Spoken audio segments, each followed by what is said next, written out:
వే gold trusted gold buyers మీరు తాకట్టు పెట్టిన బంగారాన్ని విడిపించి ఈ రోజు ఉన్న మార్కెట్ ధరకు కొనబడను.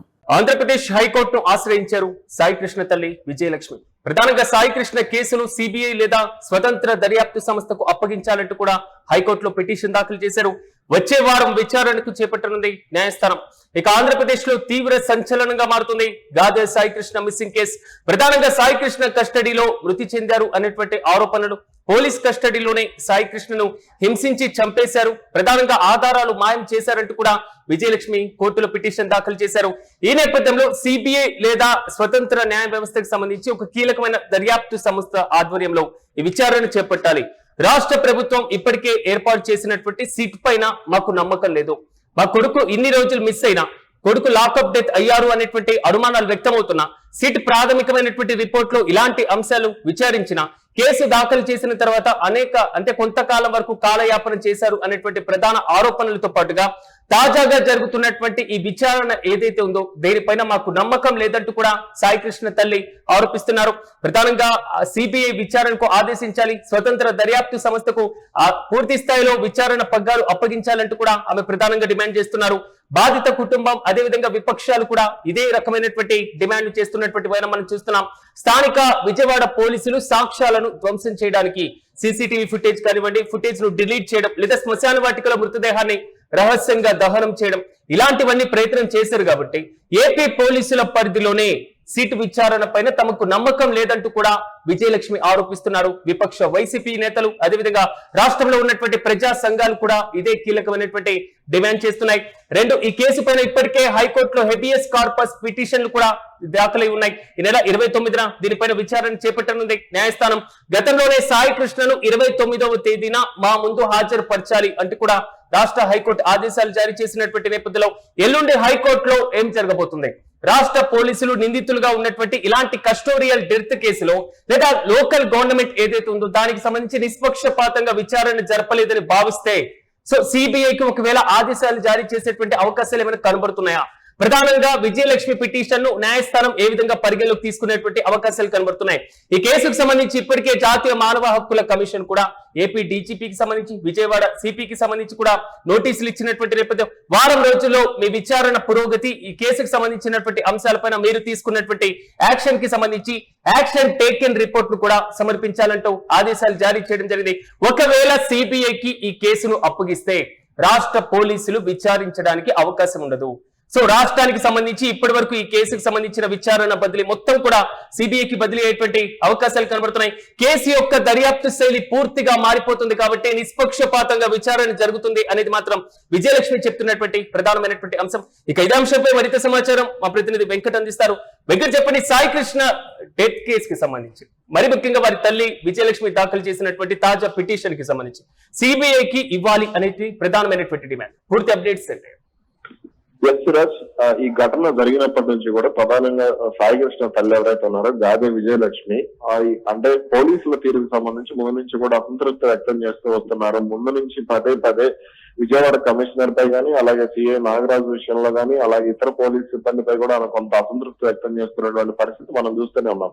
ఇక నాగరాజు మాట్లాడినటువంటి మాటలు గానీ, అలాగే వీటన్నిటికీ సంబంధించి కూడా పదే కొన్ని కీలక కామెంట్స్ కూడా చేయటం, దీనికి సంబంధించి అప్పట్లో అంటే కోర్టుకు ఆమె చెప్పినటువంటి విషయాలు కానీ ఇవన్నీ కూడా సంచలనంగా మారినటువంటి పరిస్థితి. అయితే ఇటీవల కాలంలో సిట్ విచారణకు సంబంధించి కూడా ఆమె అసంతృప్తి వ్యక్తం చేయడమే కాకుండా సిట్ అధికారులు తాజాగా అంటే ఆమె చేసినటువంటి వ్యాఖ్యల ఆధారంగా కానీ లేదంటే కోర్టుకు ఆమె చెప్పినటువంటి అంశాలను కానీ కనుక మనం పరిగణలోకి తీసుకుంటే ఇక్కడ అంటే 40 రోజుల నుంచి కనపడకపోయినప్పటికీ కూడా కమిషనర్ మౌనం వహించారు. అలాగే విజయవాడ సిపికి మొత్తం తెలుసు, అయినప్పటికీ కూడా నాగరాజును కాపాడేటువంటి ప్రయత్నం చేస్తున్నారు. అలాగే సిట్ విచారణకు సంబంధించి కూడా కొంత ఇక్కడ అంటే నిజాయితీగా విచారణ జరగటం లేదు. అలాగే ఇక్కడ పోలీసులను శాశ్వతంగా ఈ కేసు నుంచి తప్పించేందుకు ప్రయత్నం చేస్తున్నారు. అలాగే సిఐ నాగరాజును అరెస్ట్ చేయడం అనేది కేవలం కంటి తొడుపు చర్య మాత్రమే అనేటువంటి అంశాలను ఆమె పదే పదే ప్రస్తావిస్తూ వస్తున్నారు. తాజాగా కూడా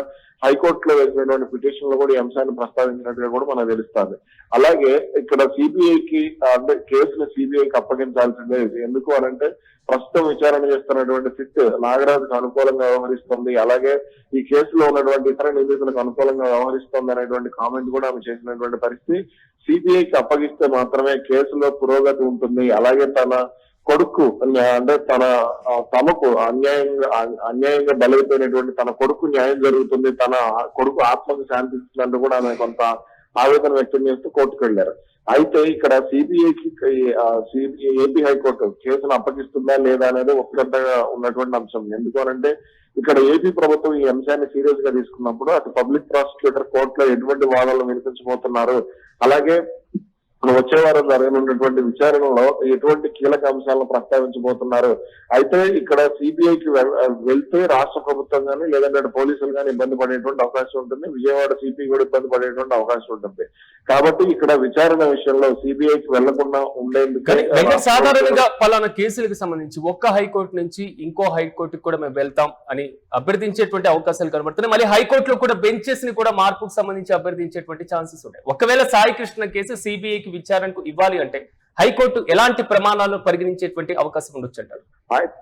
ఆ కేసు ఇక్కడ ఎటువంటి స్టేజ్ లో ఉంది అంటే సాక్ష్యాల విషయంలో ఏం చేశారు, లాకప్ డెత్ ఎప్పుడు జరిగి ఉండొచ్చు, అదే విధంగా లాకప్ డెత్ జరిగిన తర్వాత శవాన్ని ఏ విధంగా మాయం చేశారు, శవాన్ని మాయం చేసిన తర్వాత దహన సంస్కారాలు జరిగితే ఆ తర్వాత బూడిదను ఎక్కడ పూర్తి స్థాయిలో పారబోసారు అనేటువంటి ఇతరత్ర అంశాలను కూడా కొంత హైకోర్టు సీరియస్ గా తీసుకుని వాటిని పోలీసులు స్పష్టమైనటువంటి ఒక క్లారిటీతో అంటే ఆ విచారణలో ఎటువంటి లోపాలు లేవు అనేటువంటి విధంగా విచారణ సాగితే అది కోర్టు విశ్వసిస్తే దానికి సంబంధించి ఏపీ పోలీసుల పరిధిలోని కేసు ఉండేటువంటి అవకాశం ఉంది. కానీ ఇక్కడ కేసుని నీరు గారుస్తున్నారు, లేదంటే కేసులో ఎక్కడ కూడా బలం లేకుండా చేశారు. అలాగే కేవలం సాయి కృష్ణ తల్లి ఆరోపించినట్టుగా సిఐ నాగరాజును అరెస్ట్ చేయడమే కంటి తుడుపు చర్య అయి ఉండి అంటే అదే జరిగిందని కోర్టు నమ్మితే, అలాగే నాగరాజు సన్నిహితుడు సురేష్ గాని లేదంటే ఇతర కానిస్టేబుల్ ఎవరైతే ఉన్నారో నాని గాని అశోక్ గాని ఇతర జంగం నాని గాని అశోక్ గాని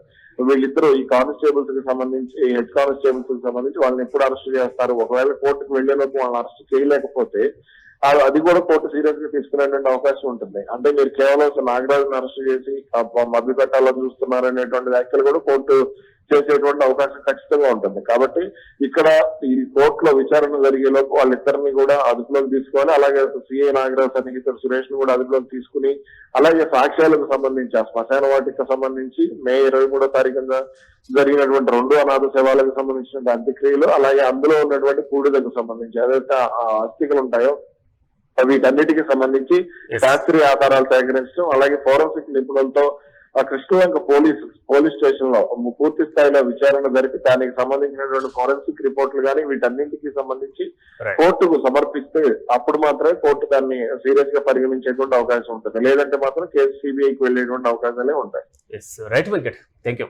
మొత్తం మీద సాయి కృష్ణకి సంబంధించినటువంటి కేసు వ్యవహారాన్ని సిబిఐకి అప్పగించాలంటూ కూడా వారి కుటుంబ సభ్యులు ప్రధానంగా డిమాండ్ చేస్తున్నారు. బాధిత కుటుంబం మాత్రం విపక్షాలతో పాటుగా అందరూ చేస్తున్నటువంటి ఏకైక డిమాండ్ విచారణ నిష్పక్షపాతంగా జరగాలి. సో నిష్పక్షపాతంగా జరగాలి అంటే ఒక స్వతంత్రమైనటువంటి దర్యాప్తు సంస్థ లేదా సిబిఐకి అప్పగిస్తే బాగుంటుంది, సిట్ మీద మాకు నమ్మకం లేదు అనేటువంటి రీతిలో కూడా వారు ప్రధానంగా కామెంట్ చేస్తున్నారు. సో ప్రతి అంశం కూడా ఒకవేళ సిబిఐకి అనుమతిస్తే ఇప్పటి వరకు జరిగినటువంటి పరంపర మొత్తం కూడా హైకోర్టుకు దీనికి సంబంధించి విచారించినటువంటి అంశం, హెబియస్ కార్పస్ రిట్ కి సంబంధించినటువంటి అంశం, రాష్ట్ర పోలీసులు దాఖలు చేసినటువంటి పలు కీలకమైనటువంటి అంశాలు, అదేవిధంగా సిట్ దర్యాప్తులో వెలుగు చూసినటువంటి అంశాలు, కేసు వివరాలు ఉన్న పలంగా అన్ని కూడా సిబిఐకి వెళ్లేటువంటి అవకాశం ఉండొచ్చు. రెండు, జాతీయ మానవ హక్కుల కమిషన్ ఇప్పటికే విచారణ కూడా ఆదేశించినటువంటి వారు. సో దానికి సంబంధించి కూడా మరోవైపు పోలీసులు కీలకమైనటువంటి అంశాలను ఎదుర్కొంటున్నారు.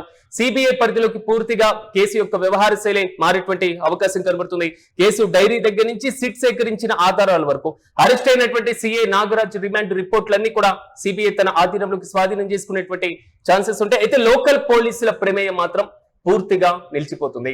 సైంటిఫిక్ కి సంబంధించిన లేదా ఫోరెన్సిక్ రీ ఇన్వెస్టిగేషన్ కి సంబంధించినటువంటి అంశాలన్నీ కూడా సిబిఐ హ్యాండ్ ఓవర్ చేసుకునేటువంటి అవకాశాలు ఉంటాయి. అయితే ఈ మొత్తం కూడా హైకోర్టు ఎలాంటి తీర్పు ఇస్తుంది, సిబిఐ కు కేసును అప్పగిస్తున్నా లేదా సిట్ దర్యాప్తు ద్వారానే ఇంకా చేసేటువంటి అవకాశం కనబడుతుందా, మరి ముఖ్యంగా పీపీ ఎలాంటి అంశాలను, మరి ముఖ్యంగా స్టేట్ గవర్నమెంట్ ఎలాంటి సీరియస్ గా ఈ కేసుకు తీసుకున్నటువంటి అంశాలను కూడా కోర్టు ముందు పరిచేటువంటి అవకాశం ఉంటుంది. కాబట్టి ప్రధానంగా విజయలక్ష్మి చేస్తున్నటువంటి డిమాండ్ మేరకు కోర్టు ఇచ్చేటువంటి తీర్పు మీద ఆధారపడి మాత్రమే సిబిఐ కు కేసు అప్పగించాలా లేదా అనేది మాత్రం ఆధారపడి ఉంటుంది.